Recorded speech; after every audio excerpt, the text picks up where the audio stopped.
আজ সকাল 10টার মধ্যেই সিটকে নির্দেশ দেওয়া হয়েছিল যে সমস্ত নথি হস্তান্তর করতে হবে সিবিআইকে। সন্দীপ জমানার দুর্নীতি তদন্ত করবে সিবিআই। গতকালই এই নির্দেশ দিয়েছে কলকাতা হাইকোর্ট। আরজি করে আর্থিক দুর্নীতি তদন্ত করবে সিবিআই আর সিবিআইকে নথি হস্তান্তর সিটের। এ বিষয়ে বিস্তারিত জানার চেষ্টা করব। আমাদের সঙ্গে রয়েছে আমাদের প্রতিনিধি রৌনক।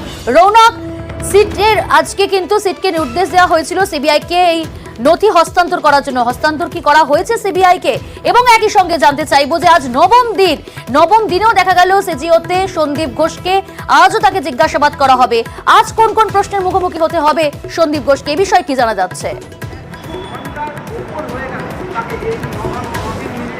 দেখো, একেবারেই গতকাল কলকাতা হাইকোর্টের তরফ থেকে যে নির্দেশ দেওয়া হয়েছিল যে সিটের যে তদন্তভার অর্থাৎ আরজি করের ঘটনার মামলা সন্দীপ ঘোষের আর্থিক তছরূপে যে মামলা করছে সিট স্পেশাল ইনভেস্টিগেশন টিম, তাদের তদন্তভার কিন্তু পুরোপুরিভাবে সিবিআইকে হস্তান্তর করতে হবে। শুধু তাই নয়, এতদিন তারা তদন্ত করে যে সমস্ত নথি উদ্ধার করেছে, যে সমস্ত নথি তাদের রয়েছে, সেই নথি কিন্তু আর সকাল 10টার মধ্যে সিবিআই এর যে টিম তাদেরকে হস্তান্তর করতে হবে। সেই মতোই কিন্তু সিটের তরফ থেকে আজ 10টার আগেই সিবিআই দপ্তর অর্থাৎ নিজাম প্যালেসে গিয়ে এই নথি ইতিমধ্যে হস্তান্তর করা হয়েছে।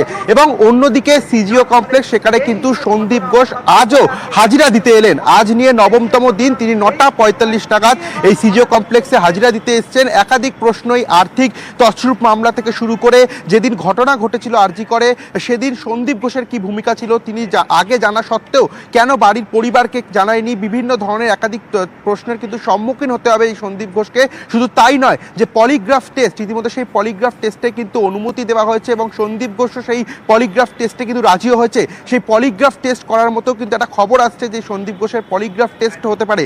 অর্থাৎ একদিকে যেমন সিটের তরফ থেকে সমস্ত নথি অর্থাৎ সন্দীপ ঘোষের যে আর্থিক তছরূপ মামলা সংক্রান্ত নথি ইতিমধ্যে সিবিআইকে হস্তান্তর করা হয়েছে, অন্যদিকে আজ নবমতম দিনের জন্য কিন্তু সন্দীপ ঘোষ এই সিবিআই দপ্তরে এসেছে হাজিরা দিতে এবং তাকে কিন্তু আর কিছুক্ষণের মধ্যেই জিজ্ঞাসাবাদ শুরু হবে। এটি একটি বিষয় এবং আরেকটি বিষয়, সেটা হচ্ছে পলিগ্রাফ টেস্ট। সেই পলিগ্রাফ টেস্টও কিন্তু সন্দীপ ঘোষের করা হতে পারে। প্রিয়াঙ্কা, বেশ।